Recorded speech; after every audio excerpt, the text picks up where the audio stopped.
Dito po, ito ay isang palinhaga tungkol sa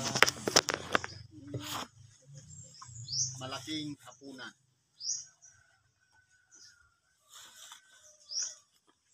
Sa bawat okasyon, siyempre para yung kasi naghanda siya ng makakain, siyempre kasama doon yung preparasyon o paghahanda sa mga bisita.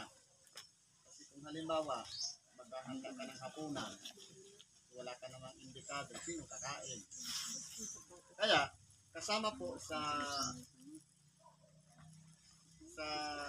paghahanda, hindi lang yung preparasyon kung ano lulutuin, kung ano putahe, kung ano kakainin. Kundi, siyempre, yung bilang ng bisita. Yung iba nga niyan, lalong-lalo na yung mga okasyon na arkilado lang yung lugar, limited lang yung bisita. Kung ano lang yung capacity ng isang, halimbawa, isang establishment o recreation o ano man, na kung ano, ilang person lang ang kayang i-accommodate. Pero po dito, sa talinghalang ito, malaking hapunan. Siyempre, dahil malaki, marami ang mga inimbitahan o mga inanyayaan. Ang sabi, magsiparito kayo sapagkat ang lahat ng mga bagay ay nahahanda na. Kumbaga yung oras na mismo, nandun na yung nakagayak na lahat. Sabi nga, well prepared na. Ngayon, ang ginawa ko dito,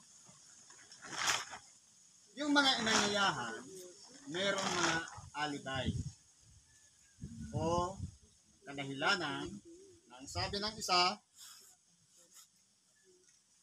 bumili ako ng isang bukid at kailangan akong umalis at tingnan, ipinamamanhid ko sa iyo na pagpaumanhinan mo ako. Ngayon, kung pag-aaralan natin, siyempre, expected na nagtatag ng malaking hapunan na darating ka. Pagkatapos, mag-aalibay ka na meron kang dahilan, ano kaya ang pakiramdam ng anyaya?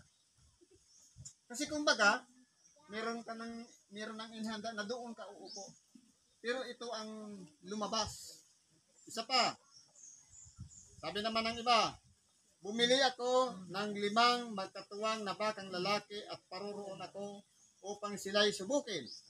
Ipinamamanhid ko sa iyo na pagpauminhinan mo ako.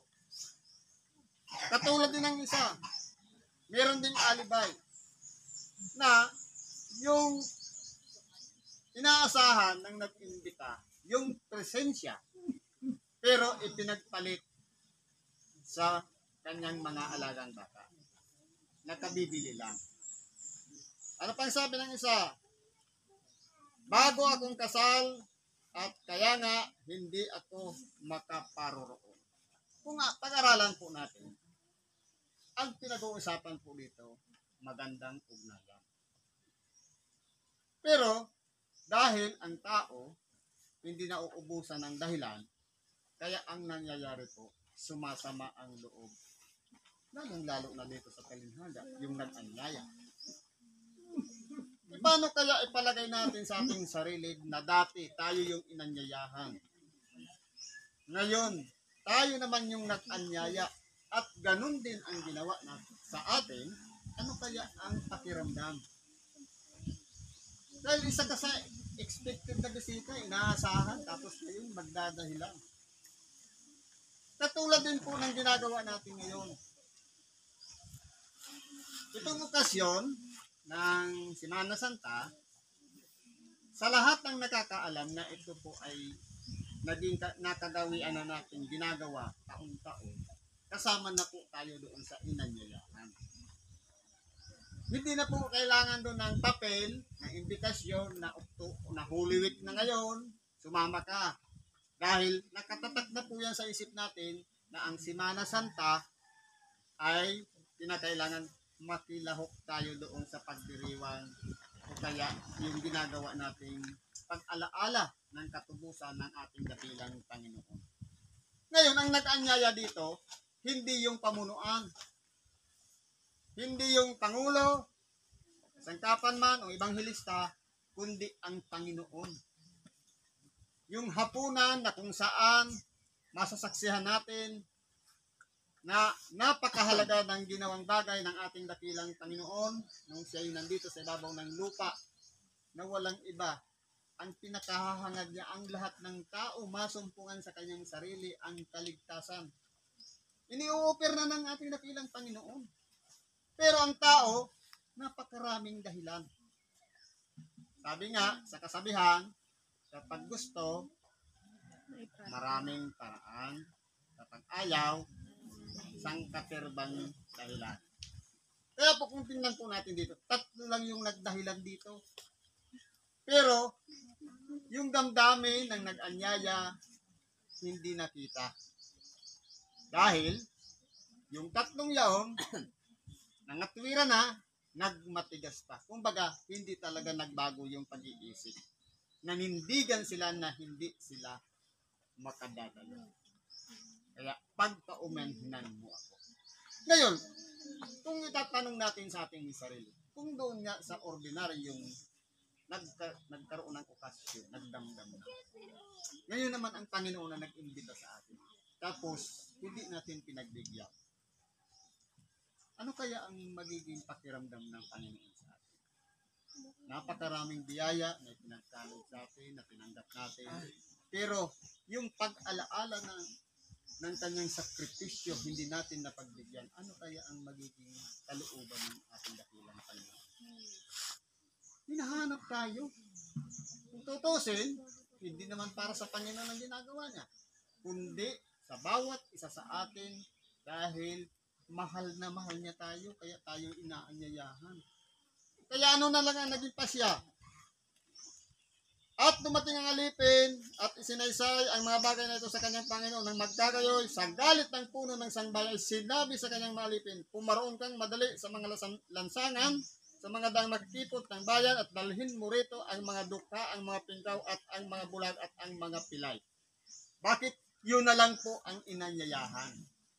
Dahil po, yung may mga kapansanan, higit po silang nangangailangan. Na baka hindi lang pagkain ang kanilang matanggap, kundi, siyempre, makapumulit na sila, yung pangangailangan ng bulag, maibigay pa, yung pangangailangan ng pilay, baka pagkalooban pa ng saklay, yung mga pingkaw, paring, kasi po ang kalagayan dito, sila yung katulad sa mga lukha, na walang ibang inaasahan, kundi yung mga taong lalapit lang sa kanila, dahil meron po silang pangangailangan. Ang tanong, yun bang mga bulag, dukha, pingkaw at pilay, nagreklamo ba? Dahil nga, ang gusto nila, gumaling, gusto nila, mawala na ang kanilang kabigatan sa buhay, kaya hindi po sila magdadalawang isip na dumako. Kaya kung mapapansin natin, sa atin, napakarami na may mga kapansanang sumasama sa misyon at pag-uwi magaling na. Dahil, pinahahapagan ng Diyos. Higit pa sa hinahangad natin ang kagalingan na ibibigay sa atin. Ano pang sabi dito? At sinabi ng alipin, Panginoon, nagawa na ang ipinag-utos mo, gayon may maluwag pa. Ngayon, may suggestion ngayon yung alipin. Okay. Kunti lang yung mga sa inanyayahan ang dumako. Nagagdagan na ng mga may kapansanan, pero malaki pa rin ang estasyon. Siyempre, kung ikaw nga naman ang nag-renta lang doon sa establishment, lugi ka. At napakarami mong pagkain niluto, sayang. Kaya, siyempre, para lang maubos agad yun, pero ngayon hindi na eh. Ang ginagawa nga ngayon, palagi may take out. Para lang maubos. Pero po ang pinag-uusapan dito, hindi take out. kundi dapat makita mismo ng puno ng sangbahayan na lahat masayang kumakain.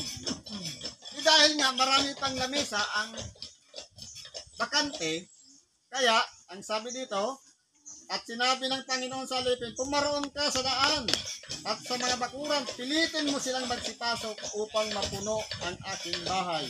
Sapagkat sinasabi ko sa inyo na alinman sa mga taong inaniyahan ay hindi makatitikim ng aking hapunan.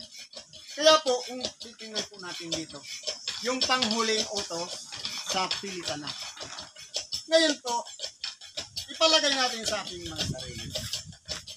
Tayo ba ay nagkaroon ng bahagi na katulad ng isang alipin na hindi lang tayo ang nakakaalam na meron tayong aksyon, na meron tayong pag-alaala o pagkulita sa dinanas ng ating dakilang Panginoon. Meron din ba tayong inanyayahan? Meron din ba tayong idinaan natin sa pilit? Sapagkat napakahalaga po. Sabi nga, ang makapagpabalik ng isang taong makasalanan ay nakapagtatakip ng karamihang kasalanan. Paano kung may nakikita tayo na katulad ng tingkaw, pilay, bulag at dukha na binabaliwala lang natin, nililipas-lipasan lang natin. Kaya po, inuobliga ang bawat isa sa atin dito na ilalagay palagi natin ang ating sarili doon sa alipin na inutusan para yung pagdiriwang ng huling hapunan dapat po mapuno yan. Kasi kumbaga sa bilang, sa tingin natin okay na, pero kulang pa. Naghahanap pa ang puno ng sangbahayan ng mga taong dapat nating pilitin at sikapin natin mapasama upang sa ganon sama-sama tayong kakain sa huling hapunan at sama-sama nating gulitain ang sakripisyong dinanas ng ating dakilang Panginoon na walang iba ang ialay ang kanyang buhay doon sa krus ng Kalbaryo alang-alang sa bawat kasalanan ng bawat isa sa atin. Kaya po, hinahanapan pa tayo. Nasaan na sila? Dahil nga, maraming mga dahilan, huwag na nating asahan yung nagdahilan. Ang option dito, hindi na pinaglaanan pa ng puno ng sangbahayan yung nagdahilan. Ang hinanap niya yung iba naman, may mga kapansanan. Hindi pa rin napuno, yung iba naman. Ibig sabihin, napakalaki pa dito sa ibabaw ng sanglibutan na pwede nating imbitahan. Huwag na nating pag-aksayan yung alam na nila na may okasyon pero hindi pa rin sila dumako, sila yung kasama doon sa mga nagdahilan. Kaya, naway, maging aral ito sa atin, hindi lang ngayon, sa susunod pa na paggunita natin sa dinanas ng ating dakilang Panginoon. Mas lalo pa tayong lumago at dumami at makahikayat pa tayo upang sa ganon ang huling hapunan na palaging inihanda taon-taon. Yan po ay mapunan yung mga bakante na yan sapagkat inaasahan ng ating dakilang Panginoon na lahat dumadako at sumasama sa bawat misyon taon-taon. Hanggang dyan na lang po ang pakikibagi natin. Salamat po at magandang umaga sa bawat isa.